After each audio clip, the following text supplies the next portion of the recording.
first degree price discrimination. So let us talk about, first of all, what is price discrimination? So, well, price discrimination is when you can sell identical goods at different prices. So I'm a monopolist and I'm selling a completely homogeneous good to you at different price and to some other person at a different price. So that is what is price discrimination. So let's write the definition of it. So a monopoly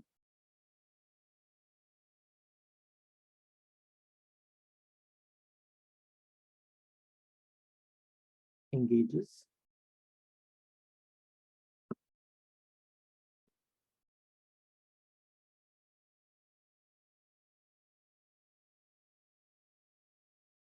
in price discrimination if it is able to sell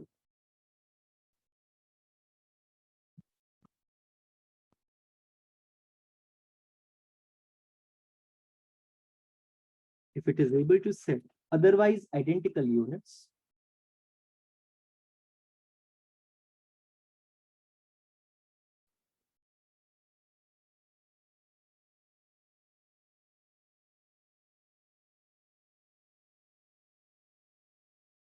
at units of output at different prices.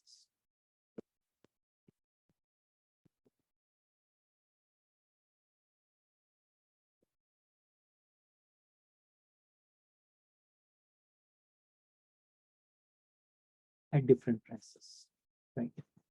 So the question is that when do you when can you engage in price discrimination? Or for example, supposedly if I'm a monopolist, when can I engage in the price discrimination? Well, I can engage in the price discrimination when, so for example, there are two consumers or there are two customers which I have, and I'm selling customer one at a higher price and customer two at a lower price. But I'm selling a completely identical product. Now there is customer three.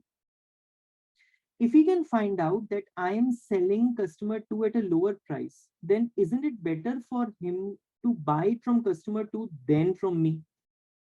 So if customer two is able to resell, right, and customer three is able to find out very easily the people whom I'm selling at a lower price, customer three is going to buy it from them.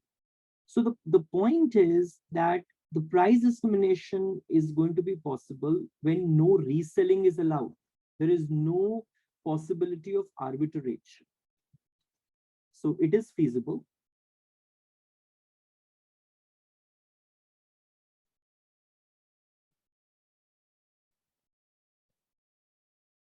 It is feasible when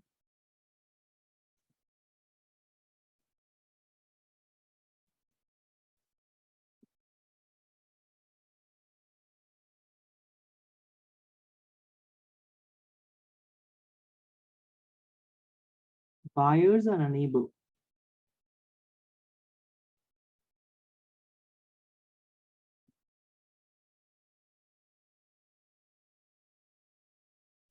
to practice arbitrage. Buyers are unable to practice arbitrage. Right. So in case if the demanders who are, I mean, for example, there are customers whom I'm selling at the lower price. If they are able to resell it to the other customers, then the other customers will buy it from the people whom I'm selling at the lower price, then buying it from me. Right. So demanders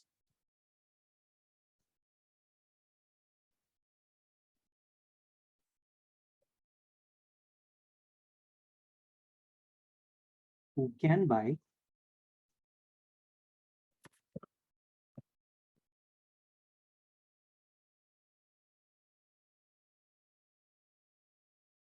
from the monopoly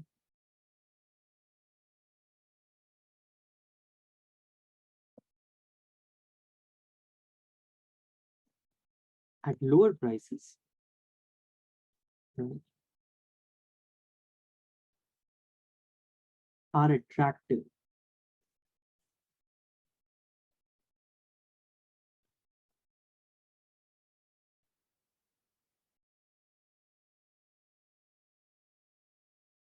sources of the good.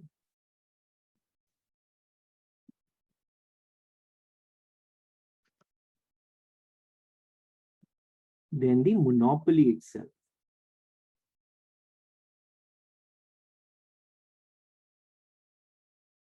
Then the monopoly itself, right? For those demanders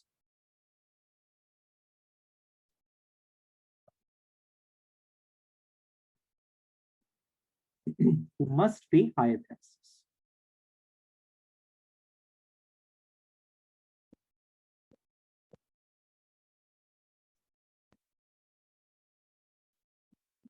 Who must pay higher taxes. Read the line again. There are two different kinds of demanders. One, to whom the monopolist is selling at a lower price, and the other, whom monopolist is selling at a higher price.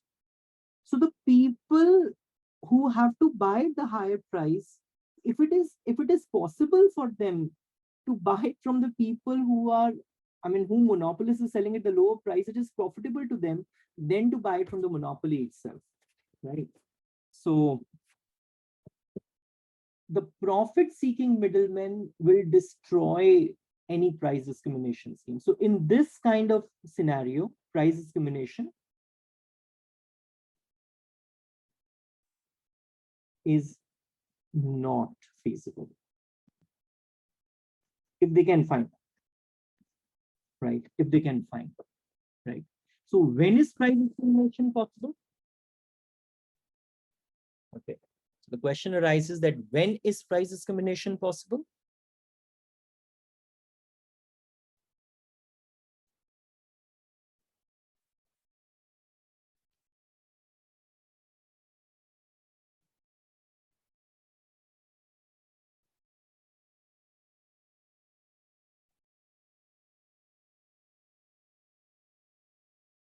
When is price discrimination possible?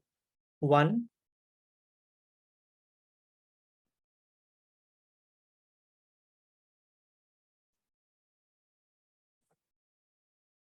when the resale is costly, right? Or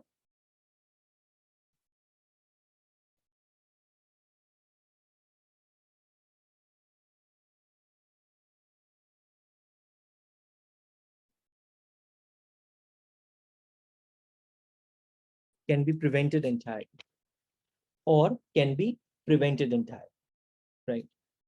So, and or there are, you can say, high information cost. So you also have to find out now the people who can sell you at the lower price. That, that search cost is also very, very high sometimes. That makes also resale very costly, right? Okay. Now the question arises then, what is the first degree price discrimination? Here comes this question, right? Here comes this question. So the first degree price discrimination is when I'm the monopolist, and you come to me, I ask you to pay a different price. Somebody else comes to me, I ask him to pay a different price, completely different prices. Sometimes this happens in case of advocates. For the same kind of case, they might ask different prices also, right? Depending on the ability of the buyer to pay. So, and if I'm the monopolist and I can separately identify that how much you can pay, and I can identify what is your willingness to pay, I will be charging your willingness to pay, right? So now first degree price discrimination is what? If each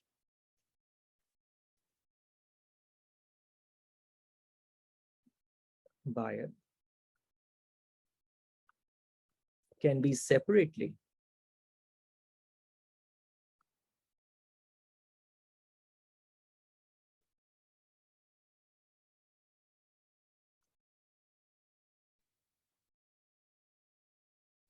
identified by a monopolist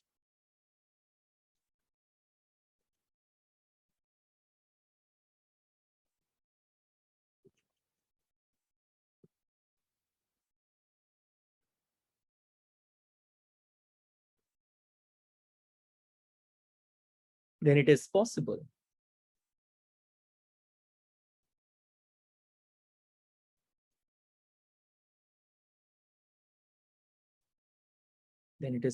to charge each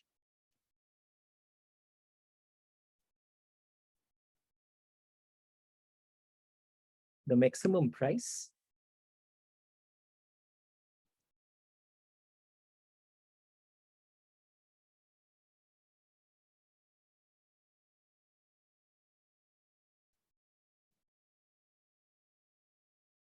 he would be willing to pay, right? So this is called the first degree price discrimination. And in this kind of scenario, monopolist is able to extract the entire consumer surplus. That's what he is doing, because say for example, your willingness to pay was 5 and I'm asking you to pay 5 only. So there is no consumer surplus left. But if your willingness to pay was 5, but I'm asking you 3, so there is some consumer surplus. But in case of monopolist, first degree price discrimination, it is not possible. So here means first degree price discrimination. Monopolist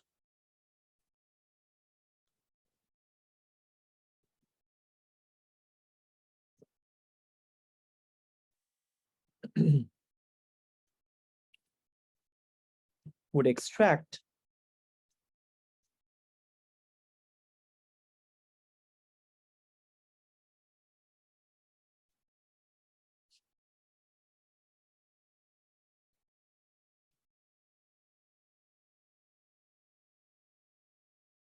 all available consumer surplus. This is also called, let me just write the heading here.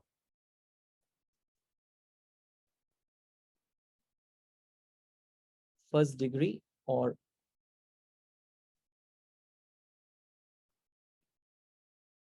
perfect.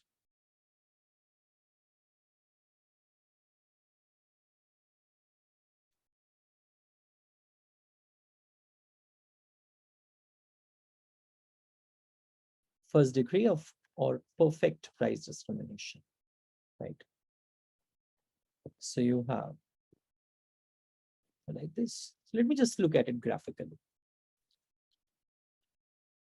So there are different buyers. And what we are doing is that we are arranging all the buyers in the order of their willingness to pay. So initially, the first buyer has the highest willingness to pay. Then the second buyer comes, he has the little lower willingness to pay, and so on and so forth. So all buyers are arranged in the descending order of the willingness to pay. Fair enough. So this is my price. This is the quantity demanded. Okay. So first buyer, so I should be rather, okay, I've drawn this curve. I think I should be rather drawing it later. Anyways, so here comes the first buyer. First buyer says that I am willing to pay for Q1 units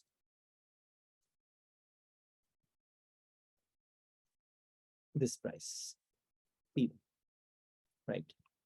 Fair enough. So what is it that I have done?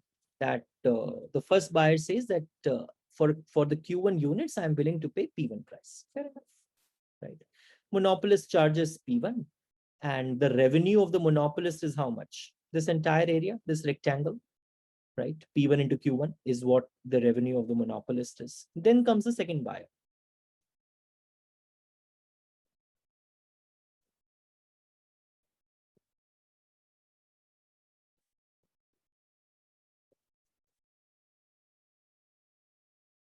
Second buyer says,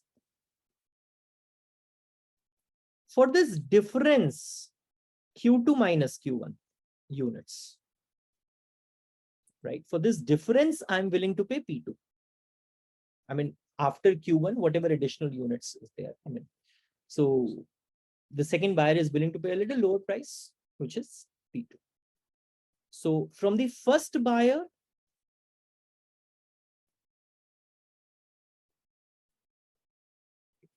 monopolist is getting the revenue P1Q. From the second buyer, monopolist is getting the revenue P2 into Q2 minus Q1, right? P2 into Q2 minus Q1. But note that, I mean, if I is a perfect price discriminator, if I want that this strategy of perfect price discrimination should always play, it should not happen that the second buyer starts reselling it to the first buyer at the lower price instead of, I mean, instead of first buyer buying it from me, started buying it from the second buyer. This should not happen, right? So for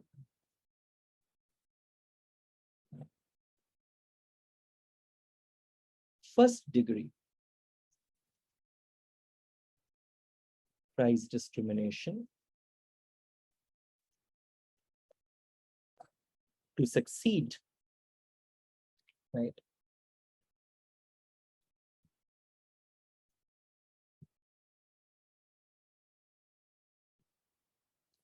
Second buyer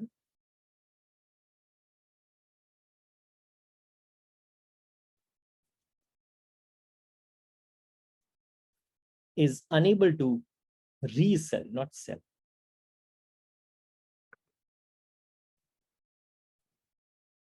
Is unable to resell the output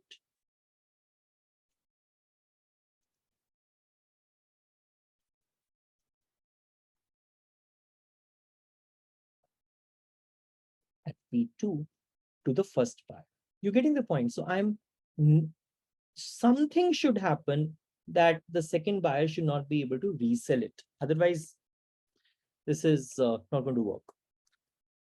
And my marginal cost is, let's say, this.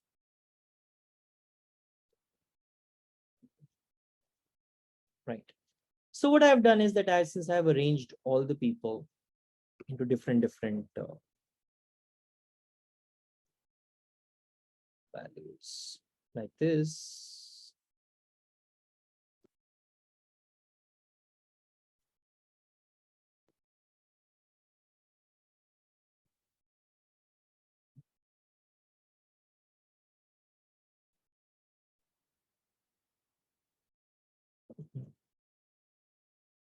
It goes on.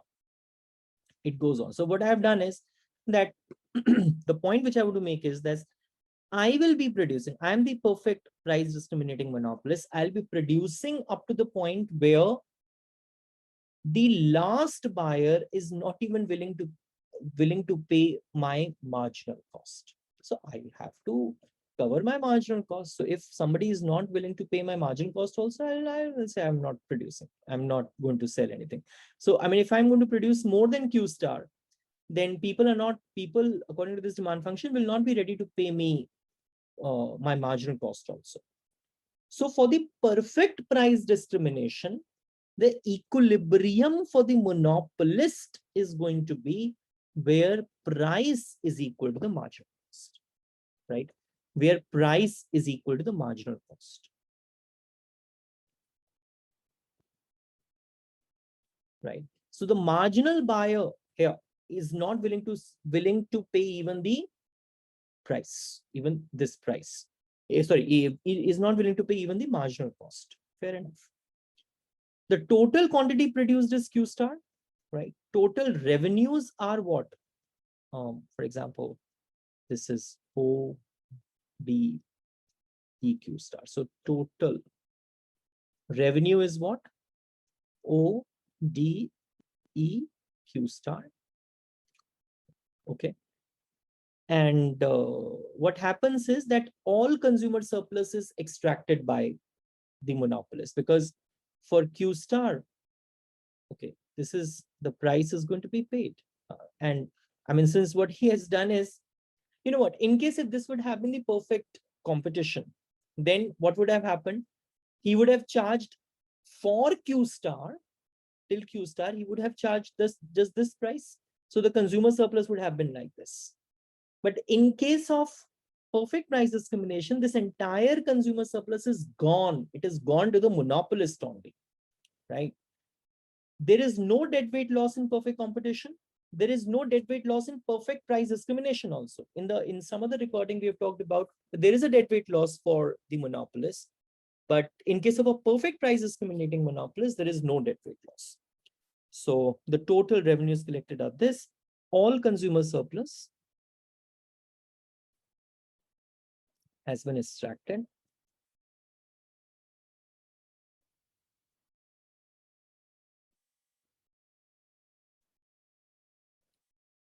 Has been extracted by the monopolist.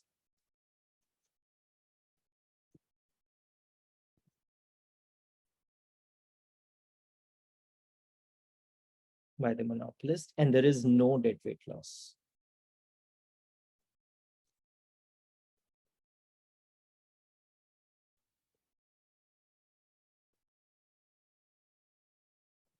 And there is no deadweight loss in perfect price discrimination.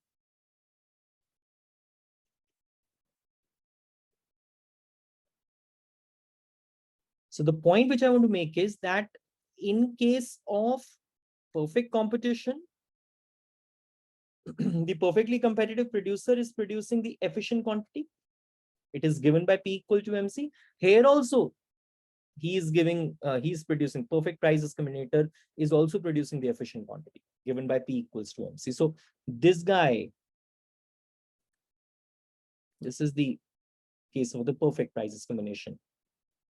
In contrast, for a single price monopolist, the condition is given by MR equals to MC, right?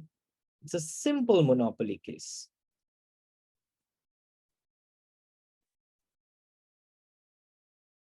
For a perfect price discrimination, this is the case.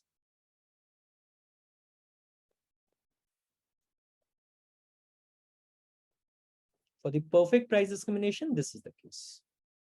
For a simple monopoly, this is the case. In case of a simple monopoly, there is a deadweight loss. In case of perfect competition, there is no deadweight loss. In case of perfect price discrimination, there is no deadweight loss, right? In case of perfect competition, there is a consumer surplus. In case of perfect price discrimination, there is no consumer surplus, right? So what has happened is that because in case of perfect price discrimination, this entire consumer surplus has been transferred to monopoly profits, right? So this is what I wanted to do in the first degree price discrimination. Thank you, Beta.